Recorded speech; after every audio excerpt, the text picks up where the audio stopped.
Hey, so what's up with that Eurovision, man? Eurovision is banging. You probably don't know what Eurovision is because you No, come I from. only heard about it from you. I mean, I'm sure I'd heard of it before, but I just never had. I have no recollection of hearing it. So if someone had said Eurovision at any point in the past, I had no clue what they were talking about, and I didn't care. And so I do not recall hearing about Eurovision until you said something about Eurovision.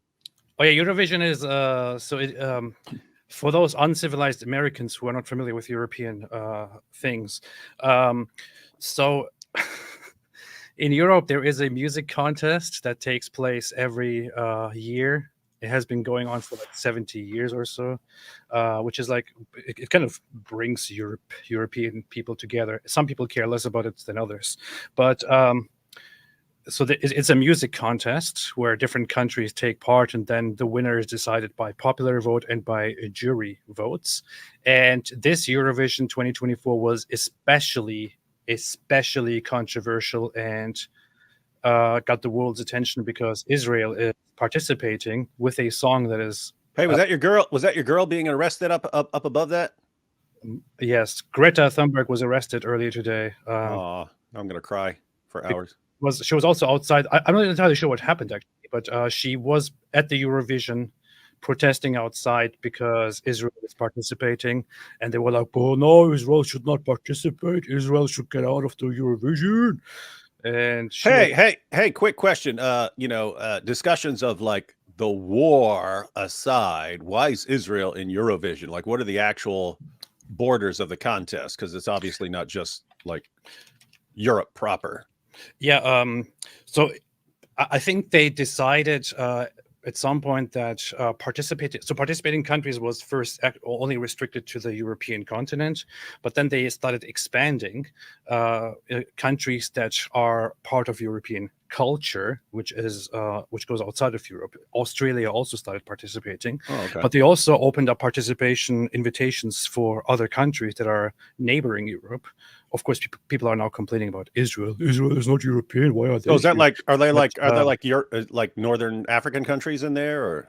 yes. Okay. Well, Cool. they're not participating, although they have invitations. They have the Okay. possibilities to participate, but they have never participated. Yeah, I always think I always think it's interesting if a Muslim country is participating in like music contests.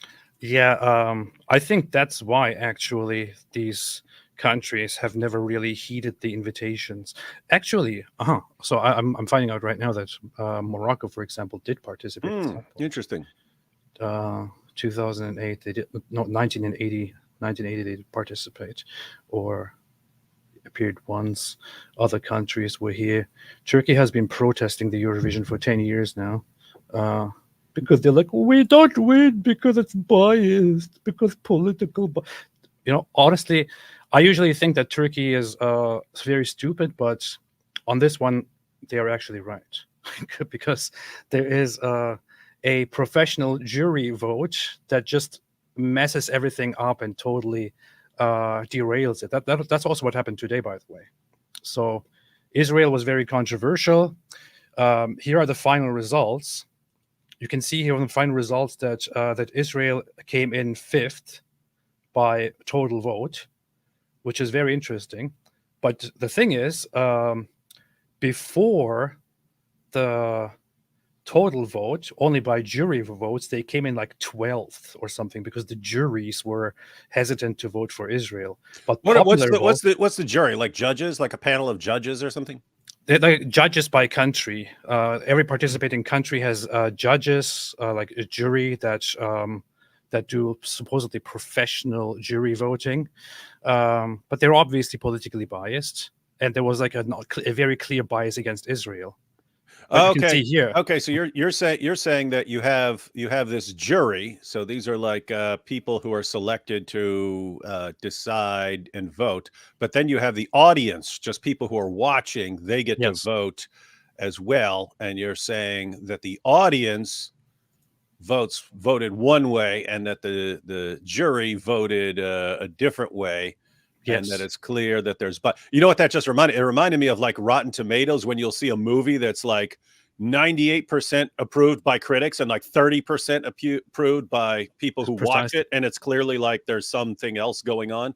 Or when it's flipped and it's like approved by, it's got like a 20% Rotten Tomato score from the critics, but like 98% viewers, and it's like, okay, someone's bringing some ideological issues into this in their decisions. Precisely. Like here is how it looked. So results after national juries voted is here. You can see Israel is on 12 with only 52 votes.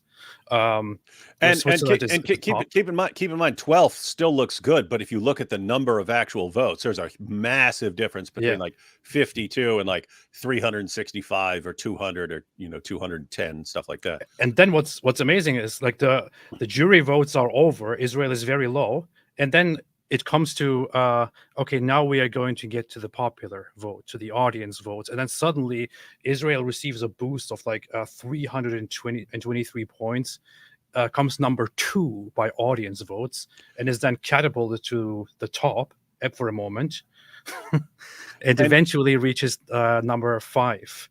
But it's very clear, like Israel is heavily popular among the people, among the actual people who are watching and who are voting. But of course the elite, the whole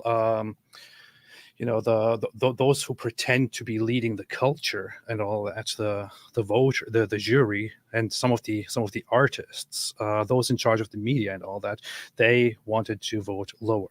This kind of also really blows or gives a blow to the narrative that Israel is kind of, rigging, or the Jews are controlling and rigging these big organizations and all that, because the opposite happened here.